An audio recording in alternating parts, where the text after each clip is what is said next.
कल श्री मुफारा सभी के लिए संदेश लेकर बाहर आए। मुझे नहीं पता आपने सुना है, आज मैं करना चाहता था। वह आकर जो उन्होंने कहा उसका एक संक्षिप्त सारांश देना। अगर आपने नहीं सुना है तो वास्तव में अच्छी खबर श्री मुफारा ने बताई कि प्राथमिकता प्लेसमेंट के लिए आवेदन प्रक्रिया समाप्त हो गई है। और अगर आप ओईएस बैक ऑफिस में वापस जाएं, लिंक अभी मौजूद हैं, पर क्लिक करने पर कुछ नहीं होगा। प्रक्रिया समाप्त हो गई। अब श्री मुफारा उन आवेदनों को देख रहे हैं कि कौन प्राथमिकता प्लेसमेंट पद प्राप्त करता है, यह निर्धारित करने के लिए। अब उन्होंने हमें बताया कि वह अगले सप्ताह कहीं उन नामों के साथ सामने आने वाले हैं। आज 11 अक्टूबर है। अगले सप्ताह वह आएंगे। वे हमें उन व्यक्तियों के नाम देंगे जो प्राथमिकता प्लेसमेंट सूची में हैं। प्राथमिकता प्लेसमेंट प्रक्रिया में शामिल होने के लिए वे व्यक्ति एक ईमेल प्राप्त करेंगे। ईमेल नहीं मिलने पर जो बताता है आप प्लेसमेंट हिस्सा आप नहीं हैं। वह ओएस बैक ऑफिस में एक नोट दर्ज करने वाला है कि वह उन ईमेल्स को भेज रहा है। इसलिए अगर आपको कोई ईमेल मिलता है, संदेश ओएस बैक ऑफिस में नहीं है, इसे नजरअंदाज करें। वहां लोग हैं। वे कुछ ना कुछ भेजकर आपको क्लिक करने के लिए प्रेरित करेंगे और अनचाही जगह ले जाएंगे। श्री मुफर हमें भेजने पर सूचित करेंगे। सभी एक साथ करेंगे। सभी को एक समय में ईमेल प्राप्त होंगे और ऐश के साथ विक्ट्री जाएंगे।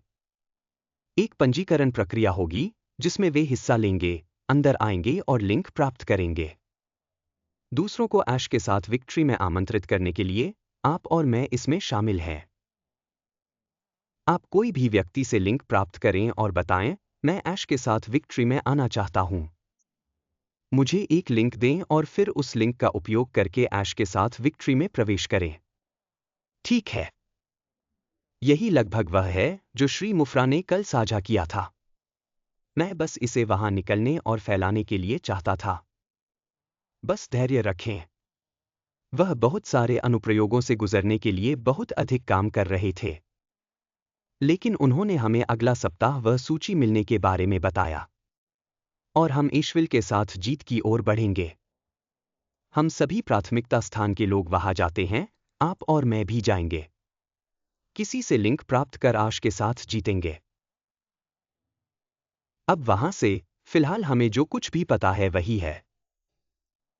जब हम आश के साथ जीत में प्रवेश करेंगे, श्री मुफारा ने हमें बताया कि वह साझा करेंगे हमारे साथ जानकारी साझा करेंगे। यह बहुत बहुत स्पष्ट होगा। यह आगे बढ़ना बहुत बहुत सरल होगा। प्रक्रियाएं क्या हैं? हमें क्या करना है? बड़े, साहसी, खूबसूरत नए व्यवसाय और सपने शुरू करने से पहले हमें वह सब करना सीखना चाहिए जो वे चाहते हैं। मुझे विश्वास है, लेकिन जब हम आश के साथ जीत में प्रवेश करेंगे तो स्पष्ट रूप से शैक्षिक मॉड्यूल होंगे जो हमारे पास होंगे। ऑनलाइन मार्केटिंग कैसे करें या ऑनलाइन मार्केटिंग के बारे में और अधिक चीजें सीखने के लिए। मुझे लगता है वे बहुत बहुत अच्छे होंगे। मेरे लिए यह एक रोमांचक समय है अंदर जाने के लिए। और वास्तव में हम जो कर पाएंगे वह है श्री मुफारा के मस्तिष्क, उनके विपणन मस्तिष्क को समझना। पिछले 20 वर्षों में वह क्या कर रहे थे, उन्होंने इसे कैसे किया है और इसे बड़े में कैसे शामिल कर रहे हैं। आप और मेरे लिए खूबसूरत, साहसी नया व्यवसाय। आगे बढ़ते समय स्पष्ट हो जाता है कि क्या करना है। ऑनलाइन व्यवसाय विकसित करने के लिए और समय के साथ, मेरी राय में, संपत्ति बनाने के लिए ताकि आपके पास वह हो। वह स्वतंत्रता जिसे हम सभी चाहते हैं। ऐसी स्थिति है जहां लोग आपको क्या, कैसे या कब करना है, यह नहीं बता सकते। दूसरे शब्दों में, आप संपत्ति विकसित करना शुरू करते हैं और वित्तीय स्वतंत्रता प्राप्त नहीं होने तक यह जारी रहती है। हम सभी द्वारा चाही गई मानव स्वतंत्रता प्राप्त करना और उन जीवन शैली को जीना जिसे हम सभी चाहते हैं, वास्तव में कठिन है। और मेरी राय में, यही श्री मुफार मेज पर ला रहे हैं। उस स्थान तक पहुंचने का एक तरीका जहां हम स्वतंत्र हैं। व्यक्तियों के रूप में हमारे पास न केवल वित्तीय स्वतंत्रता है, बल्कि वित्तीय गोपनीयता भी प्राप्त है। इस प्रकार ताकि